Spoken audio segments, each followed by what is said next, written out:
ನಮಸ್ಕಾರ ವೀಕ್ಷಕರೇ, ಆನ್ಲೈನ್ ಟಿವಿಗೆ ಸ್ವಾಗತ. ನಾನು ನಿಮ್ಮ ಎನ್.ಕೆ.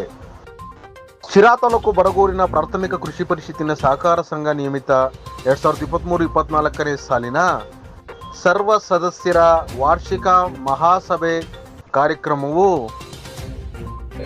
ಅಧ್ಯಕ್ಷರಾದ ಬಿಸಿ ಸತೀಶ್ ರವರ ಅಧ್ಯಕ್ಷತೆಯಲ್ಲಿ ಭಾನುವಾರ ಶ್ರೀ ಆಂಜನೇಯ ಸ್ವಾಮಿ ಗ್ರಾಮಾಂತರ ಪ್ರೌಢಶಾಲೆ ಆವರಣದಲ್ಲಿ ಜರುಗಿತು.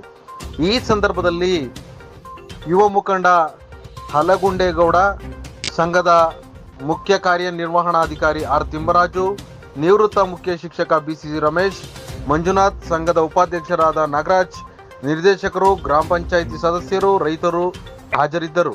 ಸಾಲನ ಇಲ್ಲಿ ಕೊಟ್ಟಿರಲಿಲ್ಲ. 2018ರಲ್ಲಿ ಸಾಲ ಮನ್ನಾ ಆಗಿದ್ದು 2023 ಮುಗಿದ್ರ ಸಮೇತ ಯಾರು ಅದ್ರಗಡೆ ಗಮನ ಕೊಟ್ಟಿರ್ಲಿಲ್ಲ. ಹಾಗಾಗಿ ಸಾಲದ ಒತ್ತಡ ಬಹಳ ಇತ್ತು. ಇಂದಿನ ಸಭೆನಲ್ಲಿ ಇದ್ದು ಕೂಡ ನಾನು ಅವತ್ತೇ ಒಂದು ಮಾತು ಹೇಳಿದ್ದೆ. ನಾನು ಸಾಲ ಕೊಡ್ಲಿಲ್ಲ ಅಂತಂದ್ರೆ ನಾನು ಈ ಅಧ್ಯಕ್ಷರಿಗೆ ರಾಜೀನಾಮೆ ಕೊಡ್ತೀನಿ ಅಂತ ಸಮೇತ ಈ ಸಭೆಯಲ್ಲಿ ನಾನು ಹೇಳಿದ್ದೆ. ಕೆಲವರು ಕೇಳಿದಾಗ ನಾನು ಏನ್ ಹೇಳಿದ್ದೆ, 1-2 ತಿಂಗಳು ಲೇಟ್ ಆಗಿರ್ಬೋದು, ಅದೇ ರೀತಿಯಲ್ಲಿ ಪ್ರತಿಯೊಬ್ಬರಿಗೂ ನಾನು ಸಾಲ ಕೊಟ್ಟಿದ್ದೇನೆ, ನನ್ನ ಕೆಲಸ ಮಾಡಿದ್ದೇನೆ. ಯಾವುದೇ ರೈತರು ಸಾಲ ಕೊಟ್ಟಿಲ್ಲ. ಕೆಲವರು ಒಂದು 8 ಜನರು ಯಾರ ಅವ್ರದೇ ರೆಕಾರ್ಡು ಕರೆಕ್ಟ್ ಆಗಿ ಇಲ್ಲದೆ ಇರೋರಿಗೆ ಮಾತ್ರ ಸಾಲ ಸಿಕ್ಕಿಲ್ಲ ಅಂತ ನಾನು ಭಾವಿಸಿದ್ದೇನೆ. ಹಾಗಾಗಿ ಈ ಸಾಲ ಪಡೆಯುವ ಸಂದರ್ಭದಲ್ಲಿ ನಮ್ಮ ಏನು ಕೆ.ಎನ್. ರಾಜಣ್ಣ ಸಾಹೇಬರು, ಸಹಕಾರ ಮಂತ್ರಿಗಳು ಹಾಗೂ ಏನು ಈ ಡಿಸಿಸಿ ಬ್ಯಾಂಕ್ 25 ವರ್ಷಗಳ ಕಾಲ ಅಧ್ಯಕ್ಷಗಿರಿಯನ್ನ ಮಾಡ್ಕೊಂಡು ಬಂದಿರತಕ್ಕಂಥ ರೈತರ ಬಗ್ಗೆ ಬಹಳಷ್ಟು ಸಹಾಯ ಮಾಡ್ಕೊಂಡು ಹೋಗ್ತಾ ಇರೋಂತ ರಾಜಣ್ಣ ಅವರಿಗೆ ಇವತ್ತು ನಾನು ಈ ಸಭೆಯಲ್ಲಿ ಅಭಿನಂದನೆಗಳನ್ನ ಹೇಳಕ್ ಇಷ್ಟಪಡ್ತೇನೆ. ಹಾಗಾಗಿ ನನ್ಗೆ ಹಿಂದೆ ಸವಾಲಿತ್ತು, ಒಬ್ರು ಸವಾಲ್ ಹಾಕಿದ್ರಿ ಸಭೆಯಲ್ಲಿ, ಯಾರಾದ್ರೂ ರಾಜಣ್ಣ ಹತ್ರ ಮಾತಾಡೋರಿದ್ದೀರಾ, ನೀವು ಸಾಲ ತರಕ್ ಆಗತ್ತಾ ಅಂತ ಬೆಳ್ಳು ತೋರಿಸಿ ಮಾತಾಡಿದ್ರು. ಈ ಸರಿ ಈ ಒಂದು ಸಂದರ್ಭದಲ್ಲಿ ಅವ್ರು ನನಗೆ ಕಾಣ್ತಾ ಇಲ್ಲ. ನಾನು ಆ ವೇದಿಕೆನಲ್ಲೇ ನಾನು ಕೊಟ್ಟಿದ್ದೆ. ಏನಂತ ಹೇಳಿದ್ದೆ ಅಂತ ಅಂದ್ರೆ, ನನ್ನ ಮನೆಗೆ ಮಿನಿಸ್ಟರ್ಗಳು ಬರ್ತಾರೆ, ಊರಲ್ಲಿದ್ರೆ ನೀನು ಬಂದು ನನ್ನ ಮನೆ ಹತ್ರ ನೋಡ್ಕೊಂಬ ಅಂತ ಹೇಳಿದ್ದೆ. ಅದೇ ರೀತಿ ನಾನು ಹೇಳ್ದಂತೆ ನಮ್ಮ ಮನೆಗೂ ಬಂದಿದ್ರು. ಆದ್ರೆ ನೋಡ ಸಮಯ ಇದ್ನೋ ಇಲ್ವೋ ನನಗೆ ಗೊತ್ತಿಲ್ಲ.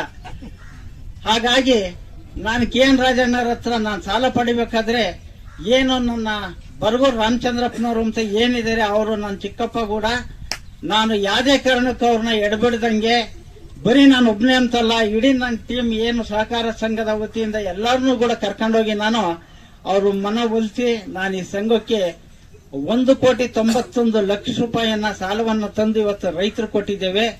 ಮುಂದೇನೂ ಕೂಡ ಹೊಸದಾಗಿ ಯಾರ್ದನ ಪಾಣಿ ಇದ್ರು ಕೂಡ ನಮ್ಮದನ್ನಲ್ಲೇ ಬಂದ್ರು ಕೂಡ ನಾನು ಕೊಡ್ಸೋದಕ್ಕೆ ಮುಂದಾಗಿರ್ತೇನೆ. ಮೊನ್ನೆ ಜನರಲ್ ಬಾಡಿನಲ್ಲಿ ತುಮಕೂರ್ಗೆ ಹೋಗಿದ್ವಿ, ನಾನು ಸೆಕ್ರೆಟರಿ. ಅಲ್ಲೂ ಕೆ.ಎನ್. ರಾಜಣ್ಣ ಅವ್ರದ್ದು ಇದೇ ತರ ಅವರು ಡಿಸಿಸಿ ಬ್ಯಾಂಕಿಂದು ಸಭೆ ಮಾಡಿದಾಗ ಒಂದು ಆಪ್ಷನ್ಸ್ ಹೇಳಿದಾರೆ ನಮ್ಗೆ. ಬಟ್ ಜನಗಳ ಮುಂದೆ ಹೇಳ್ಬೋದು, ಹೇಳಿದ್ರೆ ಬರ್ಲಿಲ್ವೇಣ ಅಂತ ಫೋನ್ ಮಾಡ್ತಿರ್ತೀರಾ. ಏನ್ ಹೇಳಿದ್ದಾರೆ ಅಂದ್ರೆ, ಅವ್ರಿಗೆ ಹೈನುಗಾರಿಕೆ ಅಂದ್ರೆ ಬಹಳ ತಲೆಗೋಗಿದೆ ಅವ್ರಿಗೆ. ಈ ಹೈನುಗಾರಿಕೆಗೆ ಏನು ಸ್ಥಳೀಯವಾಗಿರ್ತಕ್ಕಂಥ VSSN ಆಗಿರ್ಬೋದು ಅಥವಾ DCC ಬ್ಯಾಂಕ್ ಆಗಿರ್ಬೋದು, ಒಂದು VSSN ನಲ್ಲಿ 25 ಜನ ಸಣ್ಣ ರೈತರಿಗೆ ನಾನು 50,000 ರೂಪಾಯಿಗೆ ಸಾಲ ಕೊಡ್ಸೋದಕ್ಕೆ ಮುಂದಾಗ್ತೇನೆ. ನಾನೆಲ್ಲ ಏರ್ಪಾಡು ಮಾಡಿದಾಗ ಆ VSSN ಆಗಿರ್ಬೋದು ಅಥವಾ DCC ಬ್ಯಾಂಕ್ ಆಗಿರ್ಬೋದು, ಆ ಎರಡರಲ್ಲಿ ಒಂದ್ ಕಡೆ ನಾನು ಕೊಡ್ಸೋದಕ್ಕೆ ಮುಂದಾಗಿರ್ತೇನೆ ಅಂತ ನಮ್ಗೆ ಹೇಳಿದ್ದಾರೆ. ನಾನು ಈ ಸಭೆಯಲ್ಲಿ ಹೇಳಿದ್ದೇನೆ, ನಾವಿದ್ದಂಗೆ ಏನಾದ್ರು ಬಂದ್ರೆ ನಾನೆಲ್ಲರನ್ನು ಪಟ್ಟಿ ಮಾಡೋರು ನಾವೇ ಆಗಿರ್ತೀವಿ. ಯಾರೇ ಇರ್ಬೋದು, ನಾನಿರ್ಬೋದು ಅಥವಾ ಮುಂದೆ ಇನ್ಯಾರಾದ್ರೂ ಬರ್ಬೋದು. ಆ ರೈತರ ಬಗ್ಗೆ, ಸಣ್ಣ ರೈತರು ಏನಿದ್ದೀರಾ, 25,000 ಸಾಲ ತಗೊಂಡಿರೋ ಕೂಡ ಆ ಪಾಣಿ ಮೇಲೆನೆ ಇನ್ನು 50,000 ರೂಪಾಯಿನ ಎಕ್ಸ್ಟ್ರಾ ಕೊಡ್ತೀನಿ ಎಂಬ ಮಾತನ್ನು ಕೂಡ ಹೇಳಿದ್ದಾರೆ. ಅದನ್ನ ತಂದು ಹೈನುಗಾರಿಕೆನೆ ಮಾಡಬೇಕು. ಇನ್ನು ನಾನೇನು ಹೆಚ್ಚಾಗಿ ಮಾತಾಡೋಂಥದ್ದು ಏನಿಲ್ಲ. ಈಗ ನಾವು ಹೇಳದಂತೆ ನಡ್ಕೊಂಡಿದ್ದೀವಿ. ಈ ಸಭೆಯಲ್ಲಿ ಏನು ಹಾಜರಾಗಿದ್ದಾರೆ ಎಲ್ಲರೂ ಅಭಿನಂದನೆ ಹೇಳಕ್ ಇಷ್ಟಪಡ್ತೇನೆ. ಹಾಗೆ ಮತ್ತೊಮ್ಮೆ ಕೆ.ಎನ್. ರಾಜಣ್ಣರಾಗಿರ್ಬೋದು, ಅವ್ರ ಮಗ ಸುಪುತ್ರರಾದಂಥ MLC ರಾಜೇಂದ್ರಣ್ಣರಾಗಿರ್ಬೋದು, ಎಲ್ರಿಗಿನ್ನೂ ಹೆಚ್ಚಾಗಿ ನಾನು ಹೇಳ್ತೀನಿ ಅಂದ್ರೆ, ರಾಜಣ್ಣ ಸಾಲ ಕೊಟ್ಟಿರ್ಬೋದು, ಆದ್ರೆ ಕೊಡಿಸ್ತರಿಗೆ ನಾನು ಮೊದಲನೇ ಅಭಿನಂದನೆ ಬರಗೂರು ರಾಮಚಂದ್ರಪ್ಪನವ್ರಿಗೆ ನಾನು ಅಭಿನಂದನೆ ಸಲ್ಲಿಸಲೇಬೇಕು. ನಾನು ಬೆಂಗಳೂರು ಸಮೇತ ಹೋಗಿ ನನ್ನ ಸಂಘದವ್ರನ್ನೆಲ್ಲರನ್ನೂ ಕರ್ಕೊಂಡೋಗಿ ನಾನು ಅವ್ರಿಗೆ ಅಭಿನಂದನೆ ಬಂದಂತ ಇವರು ನಮ್ಮ ಕೆಲಸ ಆಗಿದೆ. ಬೇಜಾನವರಿಂದ ಬಹಳಷ್ಟು ಈ ಪಂಚಾಯತಿಗೂ ಕೂಡ ಕೆಲಸಗಳು ಆಗಿದಾವೆ. ಆದ್ರೆ ಅವ್ರ ಬಗ್ಗೆ ಹೇಳೋರು ಕಡಿಮೆ ಅಂತ ನಾನು ತಿಳ್ಕೊಂಡಿದ್ದೀನಿ. ಹಾಗೆ ಈ ಊರಿನ ಯಾರಾದ್ರೂ ಈ ಊರಲ್ಲಿ ಸಹಾಯ ಮಾಡಿದರೆ ಊರಿಗೆ ಅಥವಾ ಸಾರ್ವಜನಿಕವಾಗಿ ಅಂತಂದ್ರೆ, ನಾನು ಮೊದಲನೇ ಹೆಸರನ್ನ BN ರಾಮೇಗೌಡರ ಹೆಸರು ತಗೊಳ್ತೀನಿ. ಯಾಕೆ ಅಂತ ಅಂದ್ರೆ, ತುಮಕೂರು DCC ಬ್ಯಾಂಕು ಕೂಡ ಸ್ಥಾಪನೆ ಮಾಡಿದಂತ ವ್ಯಕ್ತಿ ಅಂದ್ರೆ BN ರಾಮೇಗೌಡರು. ಹಾಗೂ ಏನು ಈ ಬರಗೂರು ಕೃಷಿ ಪತ್ತಿನ ಸಹಕಾರ ಸಂಘ ಕೂಡ ಸ್ಥಾಪನೆ ಮಾಡಿದವರು. ಹಾಗೆ ಏನು ಸಾರ್ವಜನಿಕ ಆಸ್ಪತ್ರೆ ಇದೆ, ಏನು ಗವರ್ಮೆಂಟ್ ಆಸ್ಪತ್ರೆ ಅಂತ ಕರಿತೀವಿ, ಅದು ಕೂಡ ಸ್ಥಾಪನೆ ಮಾಡಿದವರು. ಹಾಗೆ ಈ ಏನ್ ಈಗ ನಾವು ನಿಂತ್ಕೊಂಡು ಮಾತಾಡ್ತಾ ಇದ್ದೀವಿ, ಈ ಒಂದು ಆಂಜನೇಯ ಸ್ವಾಮಿ ಪ್ರೌಢಶಾಲೆ ಸಮೇತ ಸ್ಥಾಪನೆ ಮಾಡಿದಂತ ರಾಮೇಗೌಡರು. ಇವರೆಲ್ಲ ಮಾಡಿರೋದು ನಮ್ಮ ಬರಗೂರಿನ ಪರವಾಗಿ ಅಥವಾ ನಮ್ಮ ಬರಗೂರು ಪಂಚಾಯಿತಿ ಪರವಾಗಿ ಸೇರಿರ್ತಕ್ಕಂಥ ಕೆಲಸ ಮಾಡಿರೋರು ರಾಮೇಗೌಡರು. ಹಾಗಾಗಿ ಇನ್ನೊಬ್ರು ವ್ಯಕ್ತಿ ಇವ್ರಿಗೇನಾದ್ರು ಮಾಡಿದ್ದಾರೆ ಅಂದ್ರೆ ಅದು ಬರಗೂರು ರಾಮಚಂದ್ರಪ್ಪರೇ ಅಂತ ನಾನು ಎದೆ ತೊಟ್ಕೊಂಡು ಹೇಳ್ತೀನಿ. ಯಾಕೆ ಅಂತಂದ್ರೆ ಹೇಳ್ತೀನಿ ಕೇಳ್ರಿ. ಇಲ್ಲೇ ಒಂದು ಹಾಸ್ಟೆಲ್ ಇದೆ, ಇದು ಆಂಜನೇಯ ಸ್ವಾಮಿ ಹಾಸ್ಟೆಲ್. ಈ ಹಾಸ್ಟೆಲ್ ನ ತಂದ್ಕೊಟ್ಟಿರ್ತಕ್ಕಂಥವ್ರು ಬರಗೂರು ರಾಮಚಂದ್ರಪ್ಪನವರು. ಮೊನ್ನೆನೂ ಒಂದು ಸ್ಯಾಂಕ್ಷನ್ ಮಾಡಿದ್ದಾರೆ ಲೇಡೀಸ್ ಹಾಸ್ಟೆಲ್, ಅದು ಕೂಡ ಬರಗೂರಲ್ಲಿದೆ.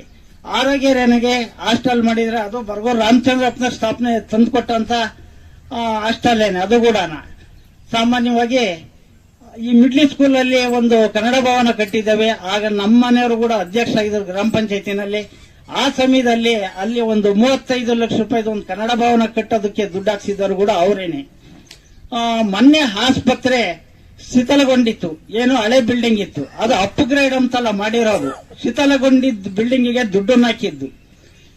ಆ ಬಿಲ್ಡಿಂಗ್ ಈಗ ಅದೊಂದು ಸಮಯ ಬಂದಾಗ ಇಲ್ಲಿ ಒಂದು ಫಂಕ್ಷನ್ ನಡೀತು.